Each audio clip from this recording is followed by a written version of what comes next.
call X externally stable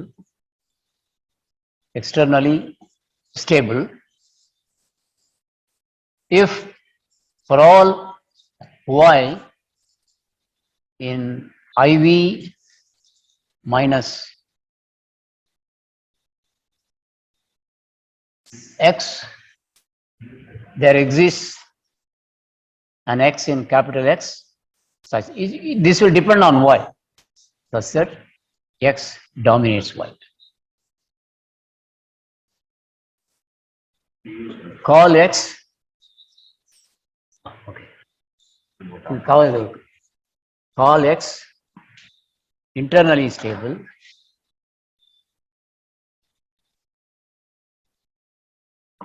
if for all pairs x comma y in X does not dominate. So if X is externally stable and internally stable, X is stable. Call X stable if X is externally stable and internally stable. So that's it. Okay. Of course, as I mentioned, that there are several questions. Given any n-person game, can you say there exists a stable set? If so, is it unique? If there are more stable sets, how do you interpret? So these are some of the questions which I want to answer. See, let me give you an example of a stable set. Of course, sometimes stable set can be finite. So the example that I can think of is the following. Take this example. This is the simplest. 1, 2, 3. V of 1, 2 equal to V of 1, 3. Simple game I'm looking at.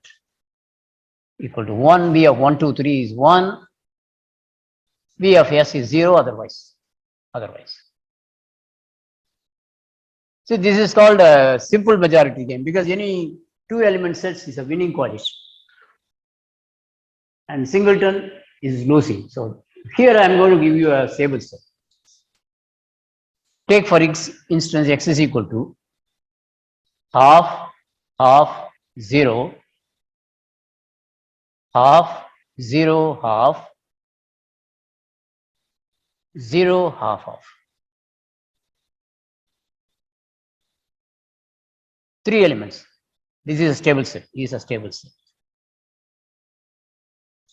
One can check directly. There is no problem. That is within, they don't dominate one another. And given any outside Y which is not here, one of them will dominate. That's a simple exercise. I'll leave it. But the question is, are there other stable sets? Yes, there are plenty.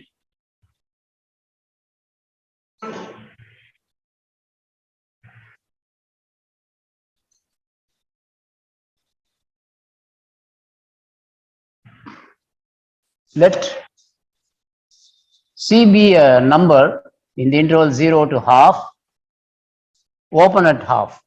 Now I define XC equals, the first player always gets C.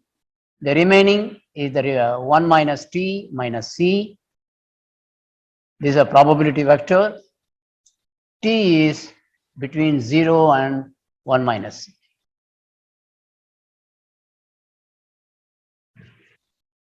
C is fixed. And then these two add up to 1 minus C. So it's a probability vector. This is a stable set. You can check.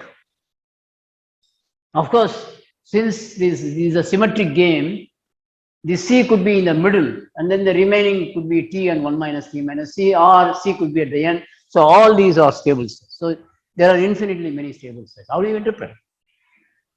Of course, Fanon and Morgenstern vaguely answers that each one represents one society and things like that. People are not convinced. So this is one of the criticism against the stable set. But if you want to know more details about these things, I suggest you read a very nice monograph written in 1957 by Luce and Reifa.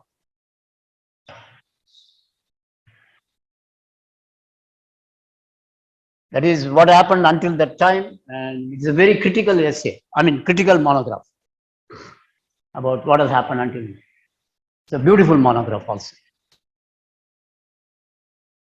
Title of the book is Games and Decision or something like that. A critical review. So that's the problem. I mean, when you have more than one, there are problems. But the one question which they could not answer is, for Neumann Morgenstern, can you find a game where there is no stable set?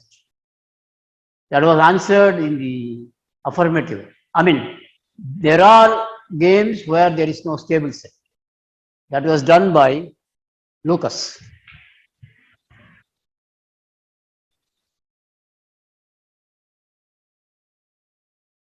He has constructed a game with 10 players and V is suitably defined, and he proved that there is no stable set for that. So not every game has a stable set. That appeared, it appeared as an announcement in the Bulletin of the American Mathematical Society. The full paper appeared in the Transactions of the American Mathematical Society. So that's the thing. So there is a game, there is a 10% game.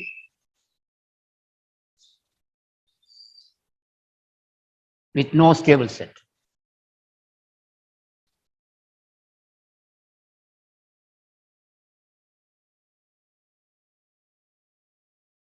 Okay. So in a sense, I mean, what about simple games? Simple game means it's binary. V of S is either 0 or 1. Every simple game has at least one stable set. Always. Okay. So that is a positive result.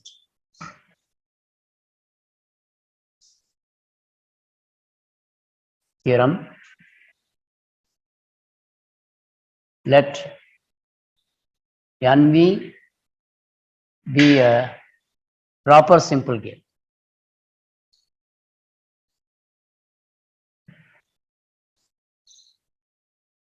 Then there exists a stable set. It's very easy to construct. What you do is, since it's a simple game, V of S is either 0 or 1. Take a coalition, minimal winning coalition. That is, it is winning, but if you take any proper subset of that, it is losing. Let S be, I mean, this is the proof. Proof is very simple. Proof, let S be a minimal winning coalition.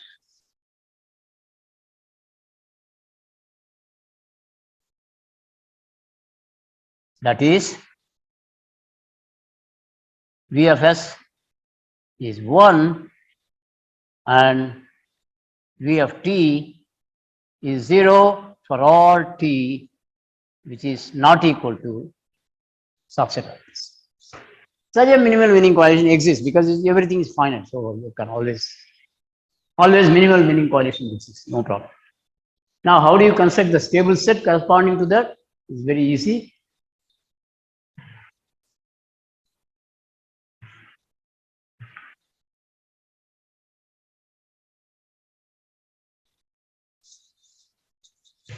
There is X of S corresponding to the minimal winning. Assume without loss of generality, S is say 1 to K.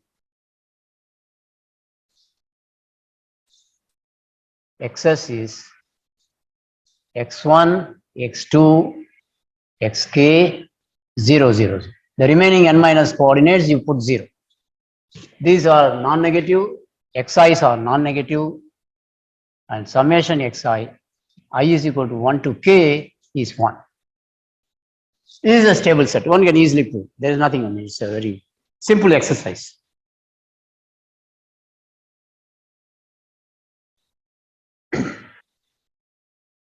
Because in the previous example, I told you that there is a finite stable set.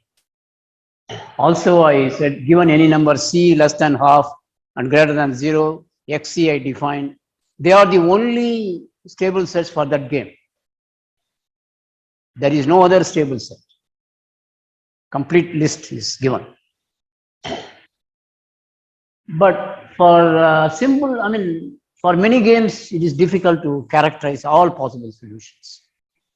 In fact, Shapley has constructed an example, Lloyd Shapley.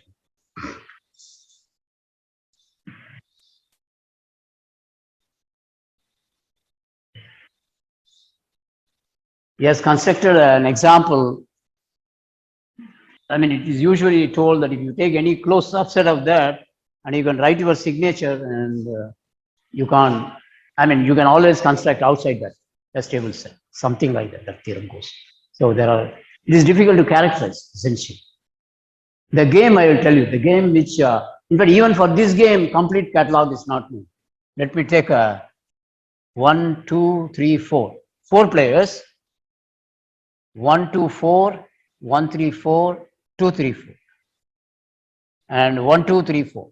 These are the winning coalitions. Because to describe a simple game, it is enough to specify the winning coalitions. That is, V of these things are 0, V of anything else is, I mean, V of this thing is 1, V of any set which is not here, it is 0. So in this game, player 4 is a veto player because he appears in every winning coalition. 4 is a veto player. Player 4 is a veto player.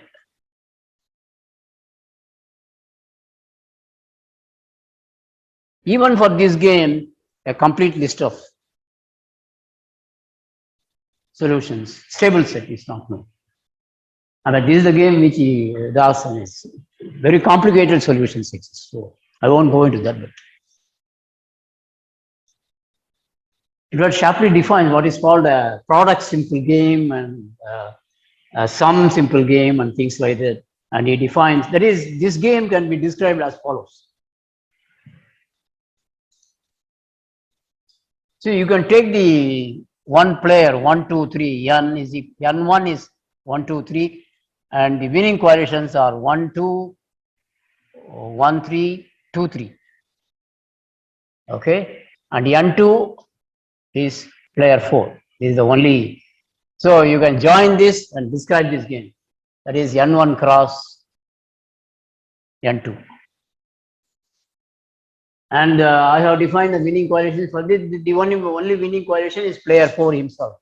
So this is how this is formed. This is the product game. And I know all solutions for this. And I can construct a number of solutions for this. So it's complicated. Anyway, it's so in other words, there are several questions which still remain open but difficult to answer. Are there any other? This is one solution concept for the cooperative game. There are many solution concepts which were defined once that 10% game was discovered, or even before that, people started giving many other solution concepts. One such is, and which mathematical economists use very often, is the so-called core. Let me define the notion of core.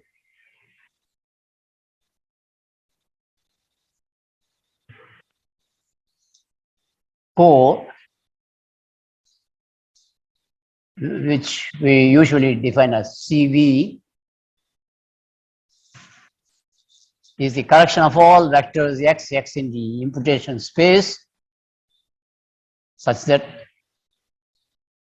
x of s is greater than or equal to v of s for all s proper subset of n. Of course, x of n is v of n. By x of s, what I mean is sum this over this player set. X of s is summation xi, I running over s. V of s is anyway known. That is, what it means is, this is the collection of all imputations which are not dominated. Collection of undominated imputations. That's what it is.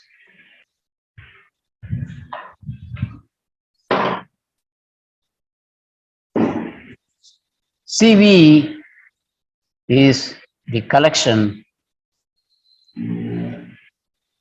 of undominated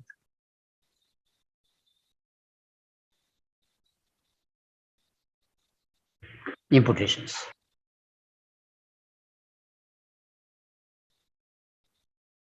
I think this notion was defined in a thesis which was submitted to the Princeton University by Gillis, D. Gillis, I think. I think this paper appeared in 1955 or 57, I don't remember, maybe 53 or 55. 55, this date, I'm not sure. This appears in, see, there are several volumes in the 60s which were published by the Princeton University Press on contributions to the theory of gaming, volume 1, 2, 3, 4, and then there was one which appeared in 1964, Advances in Game Theory. So there are several volumes and many significant papers appear there. So he defined the notion of core. That is, if I pick any imputation in CV, it cannot be dominated because of this fact, X of S. Because suppose there is a correlation Y which dominates an element X via some S. That means Y is greater, Yi is greater than Xi for all I in S, and Ys is less than or equal to Vs. But here X of S is greater than V of S. So it cannot be done. So this is the collection of all imputations. Let me write it maybe so to convince you.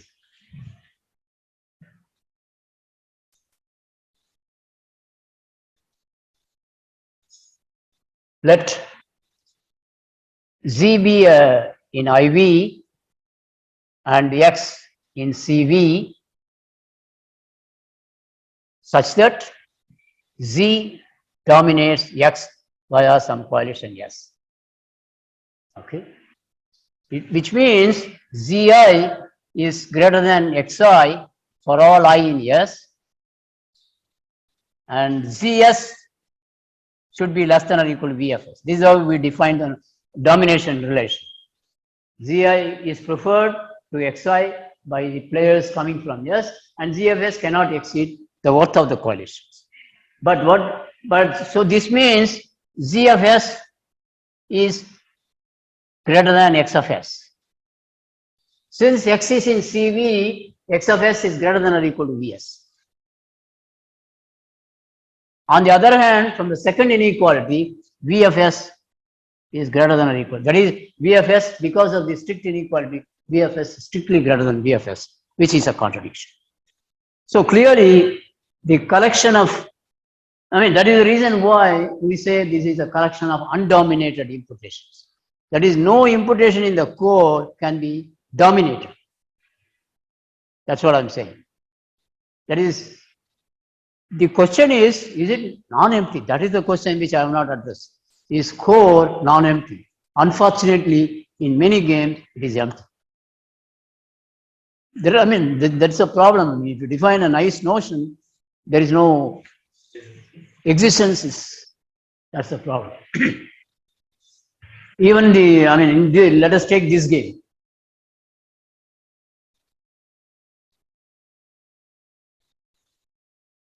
One, two, three, 1, 2, 1, 3, 2, 3, 1, 1, 2, 3. These are the winning coalition.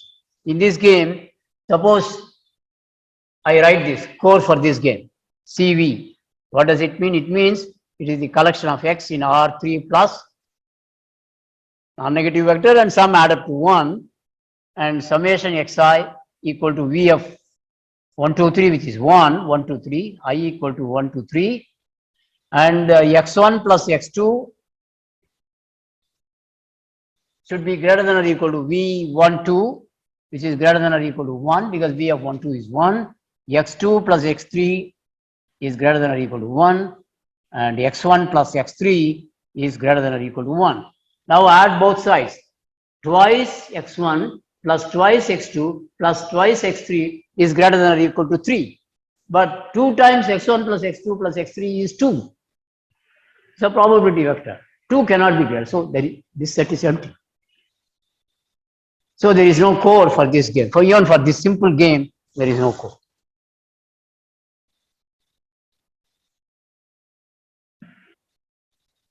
Fortunately, the game that I described, namely bankruptcy problem, core is always non-empty. Okay, so that's let me show you that. Let me.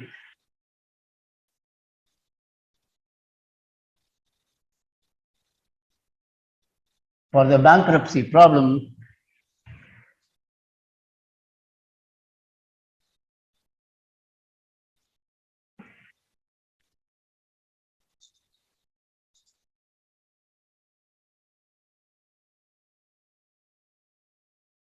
core is not empty. Let me look at this example. I think I took n is equal to, E equal to 400 and D1 is 100, D2 is 200, D3 is 300. And how did I define? V of n is the value, which is 400, and V of 1, I think it is 0, am I right? Yes, it is 0, which is also equal to V of 2. What is V of 3? I think V of 3 is 100. V of 1, 2. Yeah. 100. So what is V of 1, 2? Can you just tell me? 100. And what about V of 1, 3? 200. V of 2, 3? 300. Okay. 300, right? Yes. Okay. Now let me write CV. CV is x 3 coordinates. It's a probability vector. X1 plus x2 plus x3 equal to 1. Xi's are non-negative. And I have to write down all these things. And x3 should be greater than or equal to 100, V3. And x1 plus x2. I'm sorry, this is not 1. But anyway, I will write these numbers. V of 1, 2, V of n is 400. Sorry, this is 400. I'll write it. I have not normalized it. So let me write the usual thing. Okay. X1 plus x2 is greater than or equal to V of 1, 2, which is 100. X1 plus x3 is greater than or equal to 200. X2 plus x3 is greater than or equal to 300. Okay. I'm claiming that this is non-empty.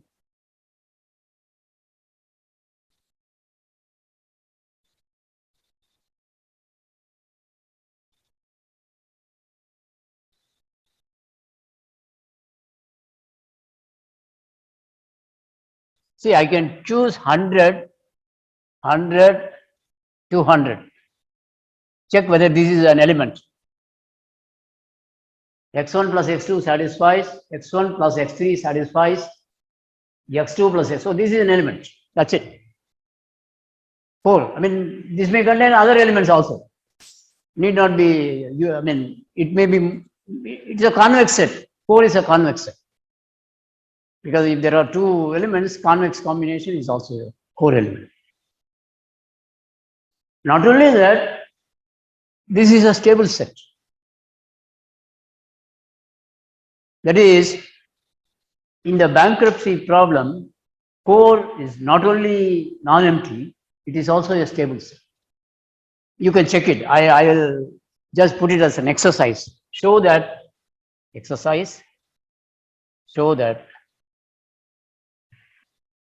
CV is a stable set. See, what you have to show is it is externally stable, because I already told you, if I pick any two elements, they cannot dominate. It is a set of all undominated elements. Internal stability is fine. You have to only show externally stable. That you can show.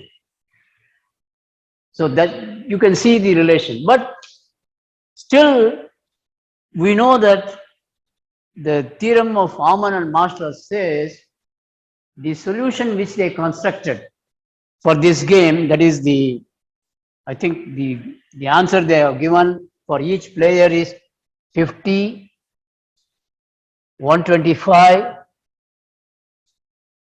225. This is the number from Talmud. That is, player 1 gets 50, 2 gets 125, 220. This is the only consistent solution. You understand? But here, when you say the core contains more than one element. Still, it's not clear. How is it related to game theory? Of course, I have defined a game and then showed core is a stable set. All those things, fine. If core consists of only one element, okay. But core contains here more than one. So still, it's not clear. The point is there is another solution concept which is introduced by David Schmeidler, who is a student of Aumann. He defines the notion of nucleolus.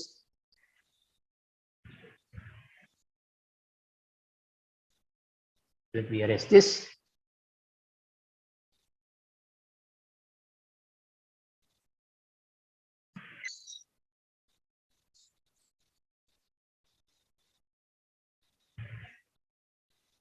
It's a very important concept, David Schmeidler.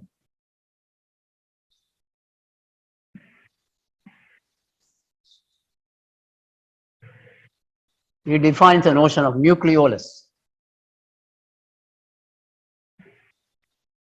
It turns out this solution is a single point set.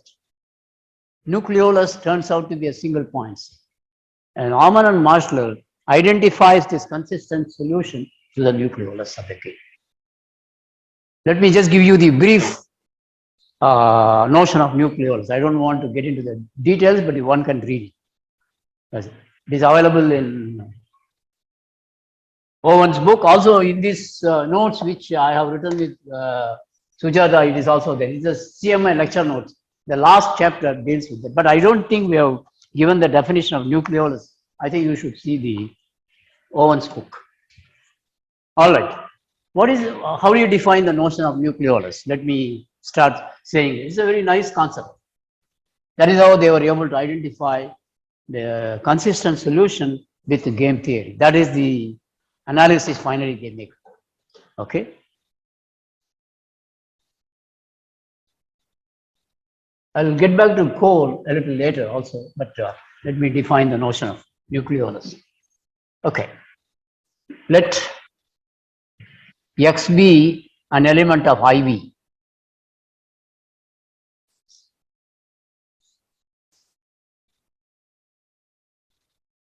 Define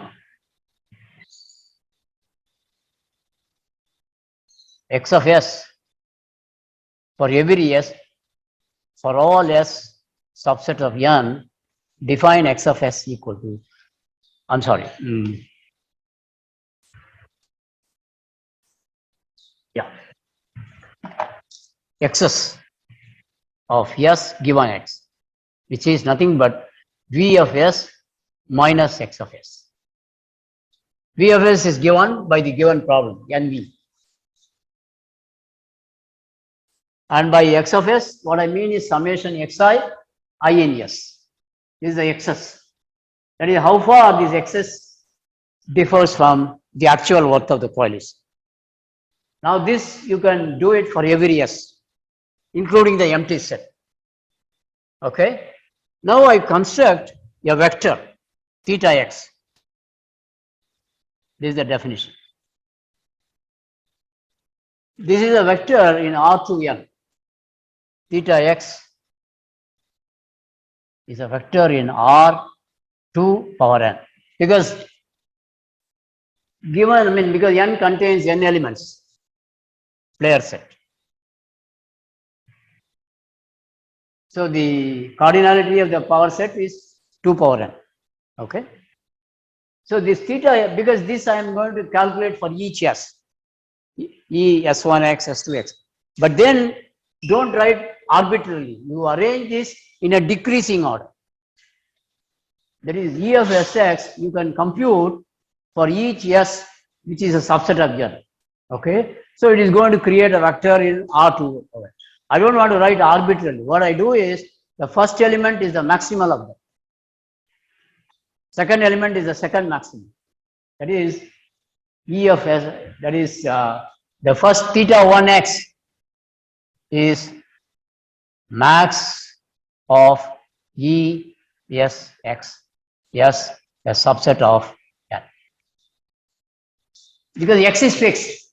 S is the thing which is going to vary. Take the maximum of that. Okay, that is the first element. Okay, is that clear? So suppose S1 is the one which, so E S1x.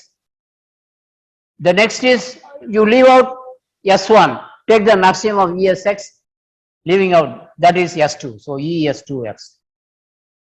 Like that you write it. That is, in other words, this is a vector in R2 power n, including the empty set. Calculate for the empty set also. For the empty set, both are 0, so it is 0. In any case, this is arranged in the decreasing order. That is, x1 is greater than or equal to, I mean, if I write it, I mean, suppose I say this as this vector as z1, z2, etc. z1 is greater than or equal to z2, z2 is greater than or equal to z. It is arranged in the decreasing order, remember. Is that clear? Okay. All right. Now I am going to define a lexicographical ordering for vectors of this type. That is, I say a vector x is less than y if theta x is less than or equal to theta y in the dictionary order, lexicographic order. I mean, are you understanding what I'm saying? I say that x is less than y, you calculate theta x in the decreasing order, and theta y is similarly. That is, I say x is less than y in the lexicographic order if theta x is less than or equal to theta y. What it means is initial few coordinate them is same. The first time when theta x is smaller than theta y, that's it. It's a dictionary order. Okay, that is the ordering I'm doing it. Okay. Now look at this set. The set of all, that is, this is, I'm going to define the following set.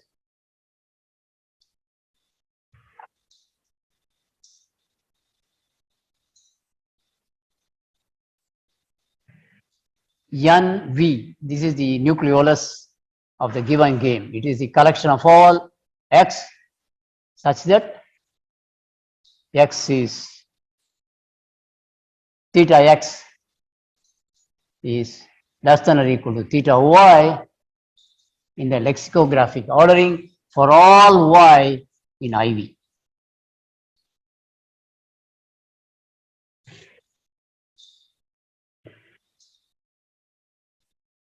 You understand? What I am calculating is the minimal element in a sense. That is, I will put x in NV provided theta x is less than or equal to theta y in the lexicographic ordering for all y in IV, remember. So in a sense, what I am calculating is a minimal element.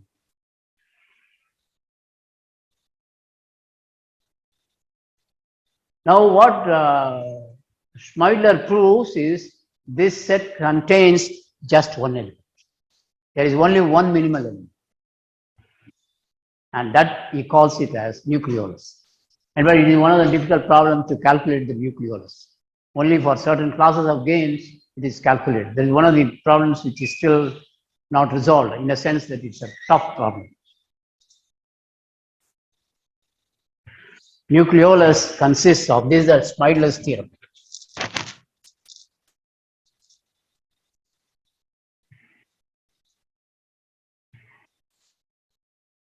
X contains just one element.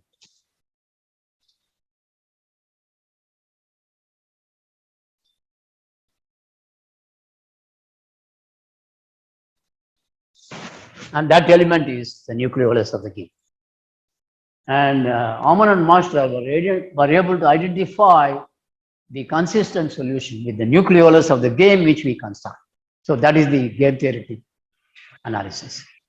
Of course, they were wondering how they did it at that time. No game theory was known, but still they had some kind of general feeling that it should be done like that. So that's the very interesting thing. Anyway, I won't go into the details of the proof. I mean, the proof of this is easy. What you do is, I mean, this is easy to do. Probably the only non-trivial part which is store. I mean, it is very easy to show that this set is non-empty. That's not difficult. First, what you do is the theta x is a continuous function of x. That's not a problem to prove. Okay. Next is with reference to the first coordinate, take the minimal one that exists because the space is probability vectors, which is a compact convex set. Convexity is not needed. Compact set. And it is continuous. So the minimum is attained. Now for the second one, you pick out elements only from that set, where the minimum is attained in the first coordinate. Continue this. That will give you the minimal element which you are looking for.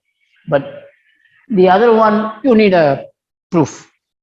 Okay, so that's the part for which you have to refer to the book. I mean, what I am saying, is it clear? I mean, first look at the first, that is theta 1x, take the minimal. That is what I am saying is the following. Let me write it out.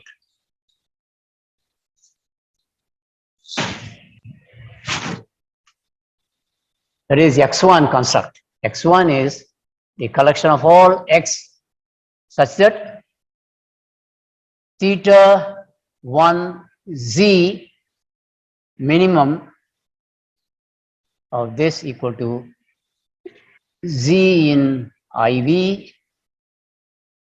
theta 1x. This is the first coordinate. That is, among the first coordinates, find out those which gives you the minimum. Put that first. Now x2 is the collection of all x in x1 minimum of theta 2z equal to theta 2 of x.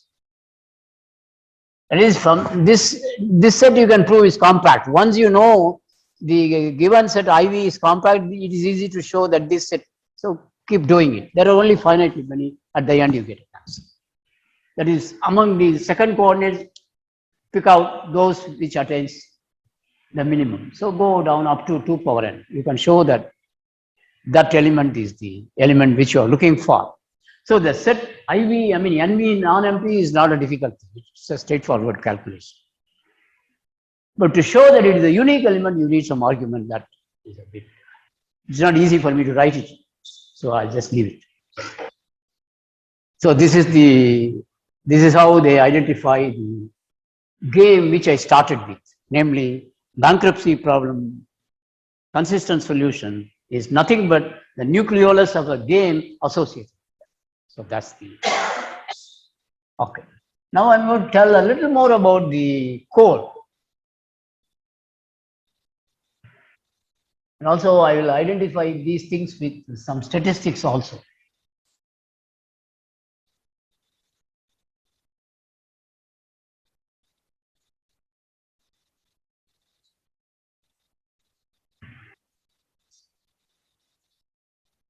This is a theorem which is easy to prove. Let me tell you that theorem.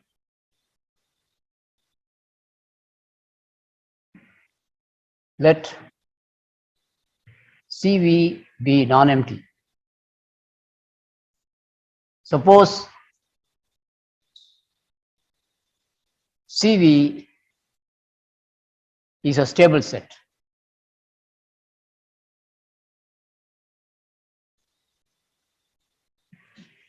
Then CV is the only stable set.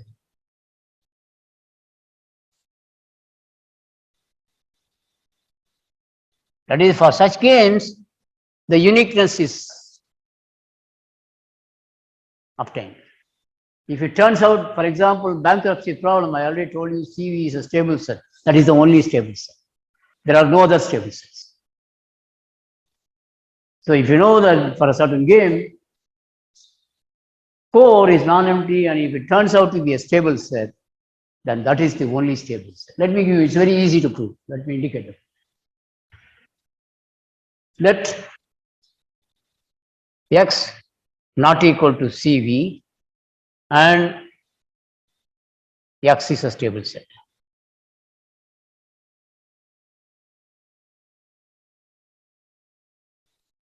See, one thing you should know, the core is the set of all undominated imputations. If you have a stable set, then it must contain the core. That is, what I'm saying is, X must contain CV. If X is equal to CV, I have nothing to prove. That's why I assume that X is not equal to CV. If X is not equal to CV, and if X contains CV, that means, I mean, combine these two. That means there exists an element X in X minus CV such that X is not in CV. Is it clear? See, if I pick an element, that means X is in capital X, but it is not in CV. That's the meaning, isn't it? Yeah, proper, that's it. But remember, CV is a stable set. That's your assumption. So there is an Z, since CV is a stable set, that's our assumption. There exists a Z in CV such that Z dominates X.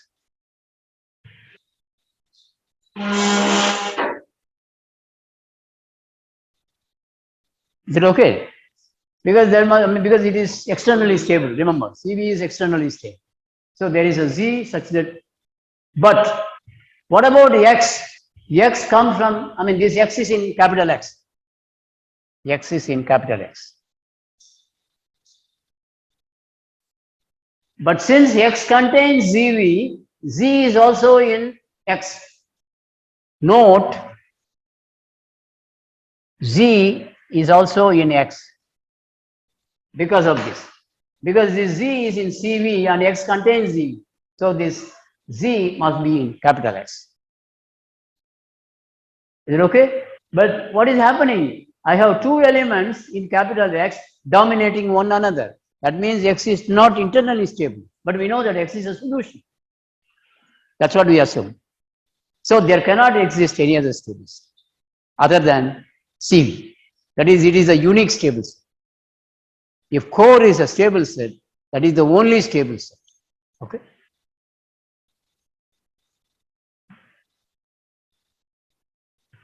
All right.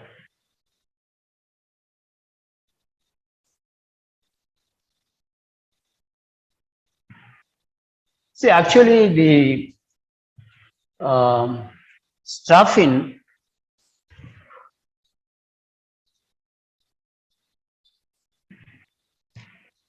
has given a sufficient condition under which core is a stable set. I'll tell you that. It's very easy to describe, but I won't go into the details. Gives a sufficient condition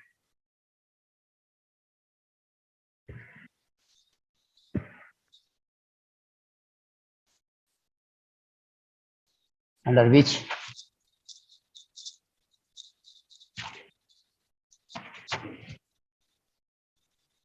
core is a stable set.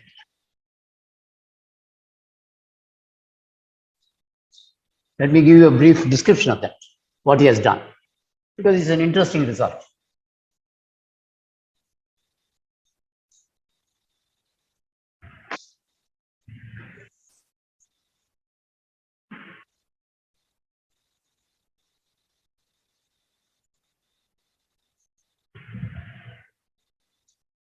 Theorem.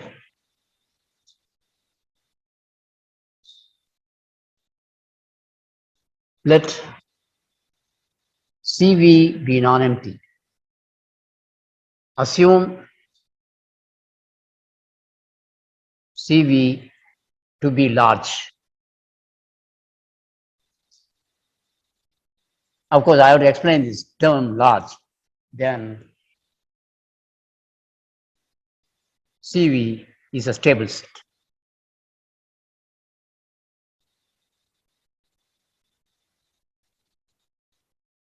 See, I have to explain what I mean by large. That concept is due to staffing. If it is large, then it has to be a stable set. So that is the condition. Of course, you can also give example where CV is a stable set, but CV is not large. It's not a necessary condition. That is the thing. There are examples, so it's not a necessary. So let me just make a remark that this is only a sufficient condition, but not necessary condition. I mean, what is the concept of large? Okay. See, what he does is he defines what is known as an acceptable point set. Acceptable set. That is, I will say AV. AV is the collection of all Z in Rn such that Zs is greater than or equal to V of S for all S, including N. Remember. See, this differs from IV in the following sense. In the interpretation of imputation, I demand Z of N should be equal to V of N. Here I allow numbers greater than or equal to V of N. Of course, AV contains core. There is no problem. But the only thing is it may contain other elements also. It's a bigger set compared to IV. That is, I mean, note AV contains but not equal to, I mean, IV. I mean, you understand what I'm saying? I mean, that is, in other words, it contains more elements than IV because X of N may be more than V of N. But in IV, X of N should be, and it contains core. AV contains core. Contains core. The only point where it differs is with respect to the grand coalition. Okay. Okay, now let me give you the definition of large. Given any element in the acceptable set, there is one in core such that that element is greater than or equal to this. So let me write it. Call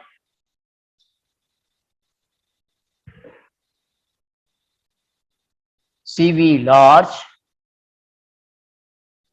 if given a Z in AV, there exists an X in CV such that X is less than or equal to Z coordinate wise.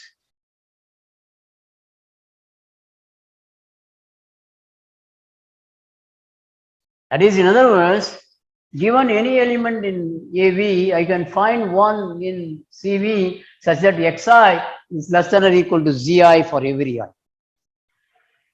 That's what I mean. In every coordinate, Xi is less than. I can find that. If you can do that, then I say core is large. Now you may be asking, what is the, I mean, how does the CV sits with reference to the set AV?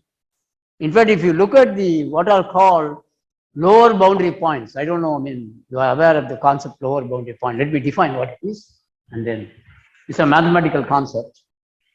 Let me. Of course, boundary point, all of you know.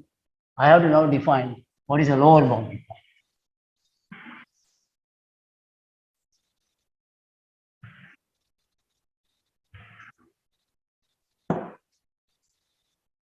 Let S be a,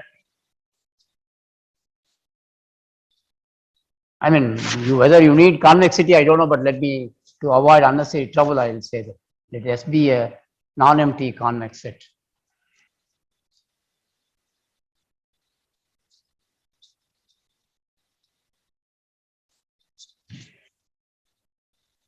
call X a lower boundary point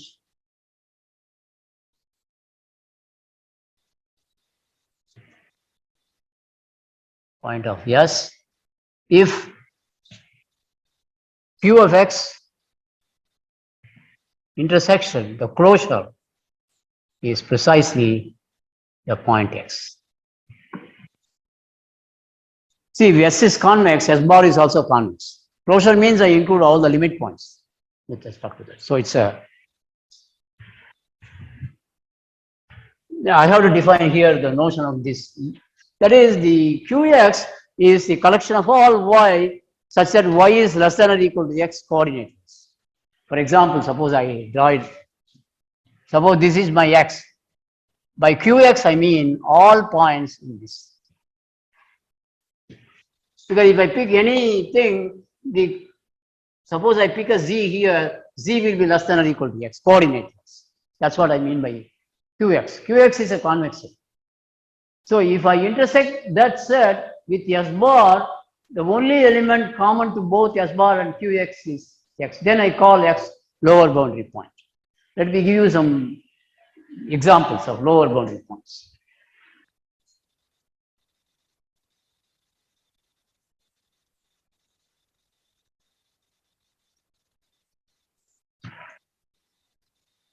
The simplest example is the following. Suppose my set is this. I take this square including the interior. Of course, if the set is closed, then X will belong to X. But suppose I take the open square without the boundary points, then this will be a lower boundary point. Okay, that's the only lower boundary point. Suppose I pick up this one. Another picture, let me write. Suppose I take the disk, unit disk, then the lower boundary point will be this arc. Anyway, I'm taking all these points. Then the lower boundary point will be this arc. This is the collection of all points in this arc is the set of lower boundary points. You can check it. See, this notion of lower boundary point arises in statistical decision problems actually.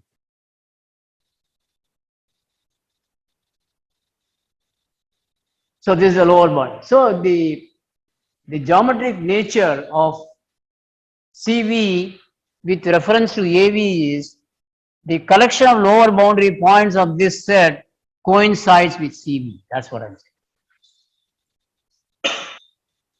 I mean, if you use these conditions, it's related to that.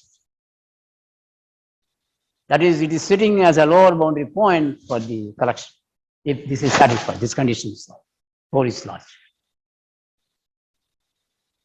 So if the core is large, the theorem says, due to Straffin, that it is a stable set. I already told you that there are examples where core is stable but not large. I don't want to get into that, but it's possible. And Straffin's main result is, if the core is large, then that is the only stable set. He proves that. Okay. The converse is not true. Now, I asked one of my students to look at the converse when the game is symmetric. Okay, so that is the thesis of Biswas. I'll just give you the idea behind it. So let me erase all this.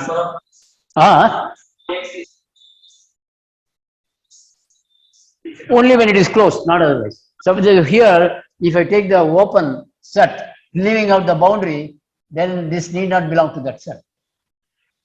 That's why I take the closure. Convex set need not be. If it is closed, it includes all the boundaries. It's also a boundary point. So if it is closed, it will include all the boundary points. So naturally, any lower boundary point also will be there. Okay. If it is not closed, then I need it. Need not. Okay.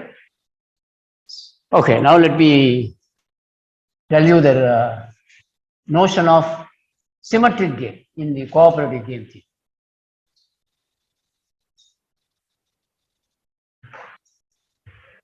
Let NV be a cooperative game. Call NV symmetric if V of S is equal to V of T whenever cardinality of S equal to cardinality of T.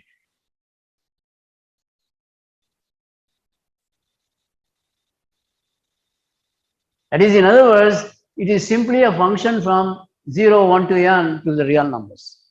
Because cardinality, I mean, suppose it's an n player set, empty set, one element set, two element set, etc. Because this is what we mean by symmetric.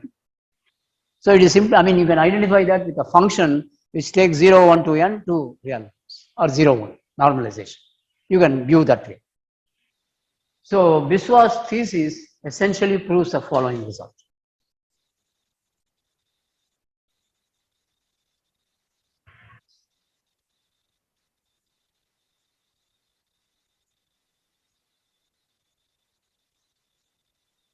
Theorem.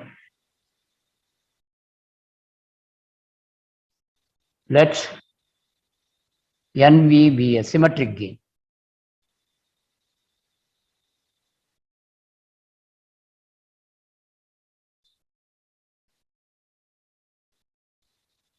Then CV is large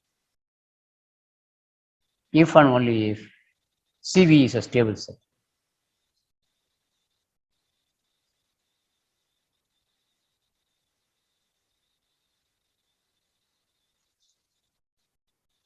That is, you can go in the other direction also, because one way is due to Straffin, the other way is due to Biswas. If it is a stable set, it's a necessary and sufficient condition. Largeness is a necessary and sufficient condition. Okay, that's the, okay. Of course, see, there are other solution concepts which I don't think I have defined, but people who work in mathematical economics are interested. Is the Shapley value that can be done. That is why, let me explain, I mean, without going into that. Shapley value, see, Shapley in his thesis, because since the n% cooperative game doesn't have a solution, he writes down certain axioms.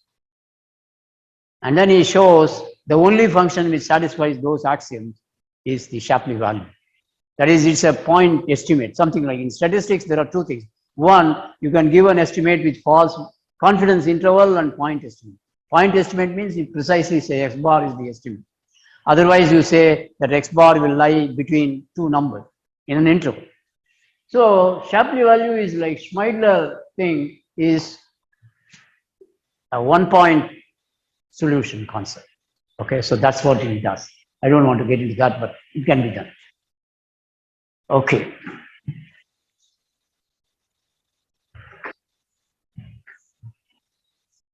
So let me recapture what I have done so far. One, I have defined the notion of stable set. And then we defined the notion of core. Core, I said something.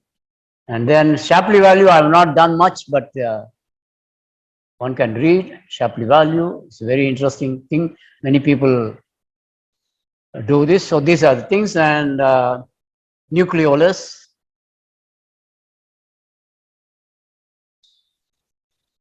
Okay.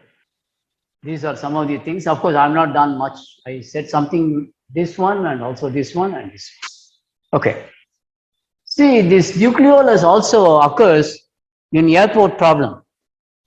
In the airport, depending on the size of the plane, the landing charges are, they have to pay. If you want to use the airport landing charge, you have to pay. So if it is bigger, you have to pay more. That price turns out to be the nucleolus. And all these details, you can get it in Owen's book. Owen.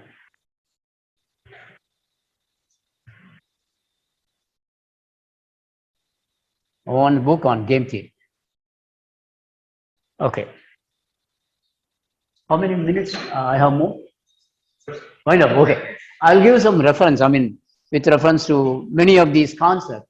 See, there are 3 volumes. I mean, this is the important thing. 3 volumes.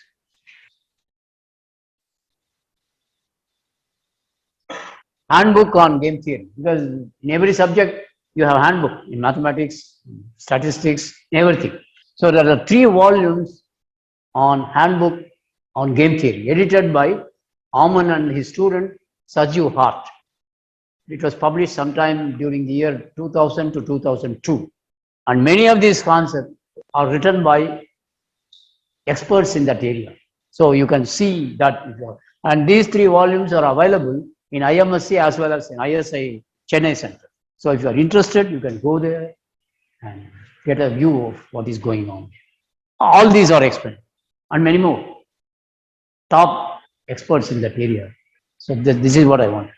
And of course, the CMI notes also you can see, but it is mostly on stochastic games. CMI notes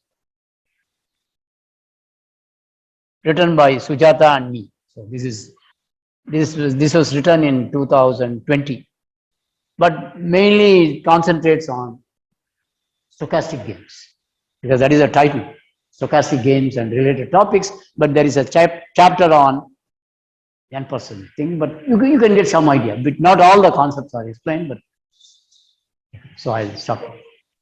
Sure.